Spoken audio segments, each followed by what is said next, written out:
সেটা আমি একজন মানুষ হিসেবে বলব। কাউকে কষ্ট দিয়ে কথা বলা, কাউকে কারো সাথে অসভ্যতা করা, কারো সাথে হার্ট করা কাউকে, সেটা যদি মনে হয় কেউ এস্টাবলিশ করতে চায় যে আসলে এটা তো স্পষ্টবাদী শবনম আমি বুবলি কি এজন্য। বলছেন? তিনি বলছেন স্পষ্টবাদিতা মানে বেয়াদবি, যেটা মানুষকে কষ্ট দেয়। শবনম বুবলি এখন সেই স্পষ্টবাদিতা, বেয়াদবি বা সেই কষ্টের কথা বলছেন। কিন্তু এই শবনম ইয়াসমিন বুবলি কিছুদিন আগে নিজে স্পষ্ট কথা বলতে যেয়ে তিনি কতজনের সাথে বেয়াদবি করেছেন। অবিশ্বাসের সাথে তিনি কি বলেছেন? অবিশ্বাসের জীবনের সবচেয়ে একটা মায়ের মাতৃত্বের স্বাদ নিয়ে যখন সে এসেছে, তখন বলল এটা কি প্রফেশনাল নাকি ইমোশনাল? শবনম বুবলি তখন সেটা কি আপনার কি ছিল? সেটা আপনি বেয়াদবি ছিল না? সাকিবকে নিয়ে আপনি কিছুদিন আগে কি বললেন? সাকিবের পুরুষত্ব নিয়ে প্রশ্ন করলেন, এই করলেন, সেই করলেন। আপনি সাকিব খানের ভক্তদেরকেও ছোট করে কথা বললেন। আপনি মানুষকে অশিক্ষিত মূর্খ বলে কথা বলেন। এগুলো কি বেয়াদবি না? যখন নিজের উপরে আসে তখন বেয়াদবি হয়ে যায়। আর যখন অন্যের উপরে থাকে তখন সেটা আপনার কাছে বেয়াদবি হয় না বুবলি ম্যাডাম? বুবলি ম্যাডাম মাত্র তো খেলা শুরু। আপনার দেখ দেখ কেমন লাগে? যাবি কই? যা যে মরে যাবি।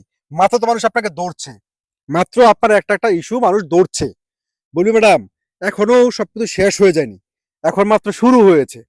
আপনি দেখেন আস্তে আস্তে আপনার জন্য কি কি অপেক্ষা করছে, কি কি সাসপেন্স আপনার জন্য অপেক্ষা করছে। আপনার বক্তরা, আপনার সো কল্ড বক্তরা যে ভাষায় গালাগালি করে, তারা মানুষকে যে ভাষা অকথ্য ভাষা গালাগালি করে, সেটা বেয়াদবি হয় না? সেটা বেয়াদবি হয় না? আমরা আপনাকে গালাগালি করি, আমরা আপনার বক্তদেরকে গালাগালি করি না। আমরা শুধুমাত্র সঠিক যুক্তিযুক্ত কথাটা বলি। যেই অপরাধগুলো আপনি করেছেন, আপনার দ্বারা যেভাবে ক্ষতিগ্রস্ত হয়েছে, আপনি যেভাবে একটা সুখের সংসার যেভাবে যেই জায়গায় যেতে পারতো, সাকিব বাবু আব্রাহাম খান যেই জায়গায় থাকতে পারতো, আপনি সেই জায়গায় ঢুকে জিনিসটা কত নোংরা ভাবে নষ্ট করেছেন। আমরা সেটাই বলি। আপনি কিভাবে কাজ ছিনিয়ে নেন, আপনার বিরুদ্ধে চুরির অভিযোগ আসে, আপনার বিরুদ্ধে প্রতারণার অভিযোগ আসে। আপনি আপনি নিজে যখন কাজ করেন তখন তো ভেবে করেন না। যখন আপনার ওগুলা ফেস করতে হয় তখন আপনি ট্রেন্ড বলেন চলছে স্পষ্টবাদিতা হয়তো, মানে সেটা বেয়াদবি আমি করা, একজন মানুষের মানুষ কষ্ট হিসেবে দেওয়া, বলবো। এগুলোর বিরুদ্ধে কাউকে আপনি কথা কষ্ট বলছেন। দিয়ে কথা এই বলা, কাজগুলো তো কাউকে আপনি করে আসছেন। আপনি একের পর এক বেয়াদবি করেছেন, আপনি একের পর এক মানুষের কষ্ট দিয়ে কথা বলেছেন বুবলি ম্যাডাম। আপনার ব্যবহার, আপনার এই কার্যক্রমে শুধুমাত্র সাকিব খান, বিশ্বাস, আব্রাহাম খান জয় নয়, বাংলাদেশের অনেক মানুষ কষ্ট পেয়েছে। আপনি বাংলাদেশের মধ্যে পরকীয়াকে একটা কালচার তৈরি করেছেন। আপনি কি বাংলাদেশে পরকীয়ার ব্র্যান্ড অ্যাম্বাসাডর হতে চান?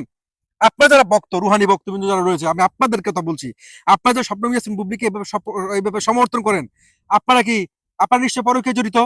যদি আপনারা পরকীয়ায় জড়িত না হন, তাহলে আপনারা পরকীয়া কিভাবে প্রমোট করছেন কেন? কিভাবে একটা মানুষ এইভাবে পরকীয়া প্রমোট করতে পারে? আর আজকে যখন শবনম বুবলির উপরে চলে আসছে সবকিছু, তখন আছে স্পষ্টবাদিতা, বেয়াদবি করা, মানুষের কষ্ট দেওয়া, এইসব নিয়ে খুব সচেতন হয়ে গেছেন। এই কাজগুলো যখন আপনারা করেছেন, শবনম বুবলি ম্যাডাম আপনি নিজেকে একটু কষ্ট করবেন কখনো, যে আমি যখন আপনি যখন এই কাজগুলো করেছেন, আপনি মানুষের আবেগ নিয়ে, ইমোশন নিয়ে খেলা করেছেন, আপনি মানুষকে কষ্ট দেননি, তখন মানুষের কেমন লাগতো? আপনার এখন খারাপ লাগে খুব?